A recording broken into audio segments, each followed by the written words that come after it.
Hey guys, Matt Goodwin. Well, I had a fascinating debate last night, another fascinating debate with a hardcore leftist over at GB News, and this one was on the topic of gender ideology, what is happening in our institutions. Now, before I show you this first clip, I'm just going to say at the outset that this debate was really based on a piece that came out in our Substack by James Esses. It was an exclusive piece based on a whistleblower who's working in the National Health Service Blood and Transplant Authority, and it's mind-boggling. But first of all, let me introduce to you what the actual topic's about, what the debate's about. Check out this clip. He looks today at the NHS Blood and Transplant Service Authority. A whistleblower has revealed basically that the NHS is still embracing and imposing this ideology, this dogma on staff and patients. And what's crucial, Michelle, is viewers might remember something called the Cass Review. Mm-hmm. This was the most comprehensive scientific review of the role of gender ideology basically in healthcare. And Dr. Cass concluded essentially that there was insufficient evidence to be allowing this ideology to be telling staff and patients that they should be changing, their treatments or transitioning and so forth based on ideology. Okay, so this is the issue, right? What's going on within the National Health Service Blood and Transplant Authority. This is a pretty important part of the National Health Service.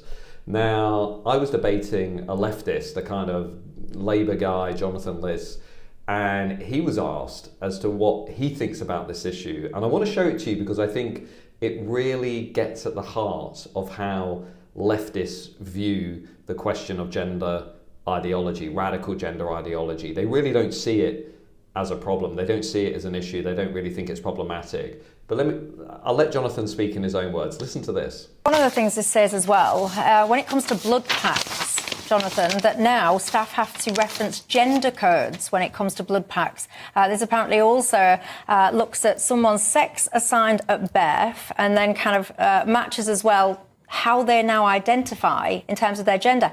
What has any of that got to do with the specifics of your blood? Well, I mean, I'm not an expert in blood, but of course, obviously, sex is an important part of that characteristic, and I suppose if people identify as a different gender, they might want that to be recorded. I just don't think it's a big issue either way. So don't start the culture war, say the people who started the culture war. This is the default standard narrative from people on the left. Well, actually, we're going to let this genie out the box. We're going to start forcing kids down medical transition pathways. We're going to subject them to things like puberty blockers and irreversible surgery in the name of gender self-identification. We're not going to listen to any evidence to the contrary. We're going to shut it down. We're going to call it hateful. We're going to call it transphobic.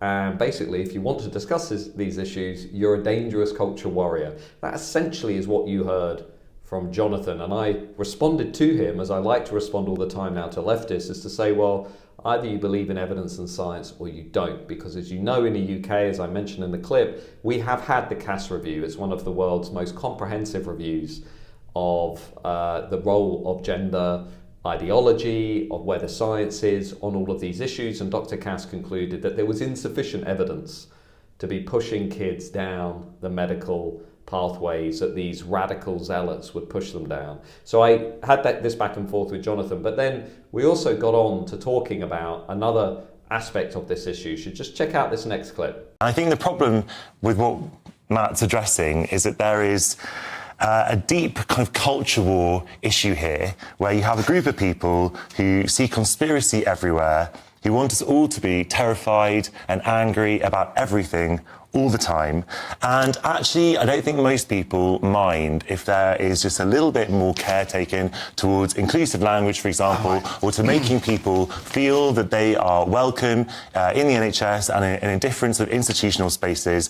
No one is being asked to think differently or to behave differently. They're being told it's to go. just being a little bit more respectful. I just don't think it's a big issue. John, we're not talking about a politics debating society. We're talking about the National Health Service, which is supposed to be based on something called evidence or science. Now, the Cass Review, which presumably you're familiar with, concluded that the gender gobbledygook basically should have no real place in our scientific health-based profession, that forcing kids, which presumably, if I were to raise this, you'd say, Matt, you're starting a culture war.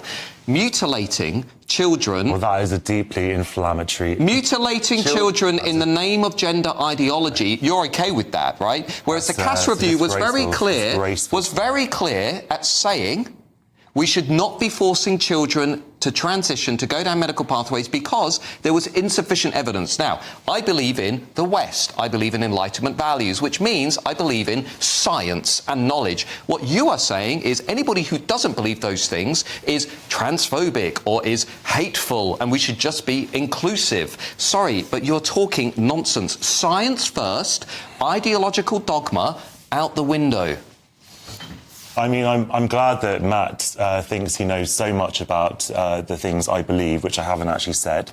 But this is just very, very typical of his style of debating, where he'll just sort of construct entire arguments and put them on other people to make the straw man case that he's trying to make.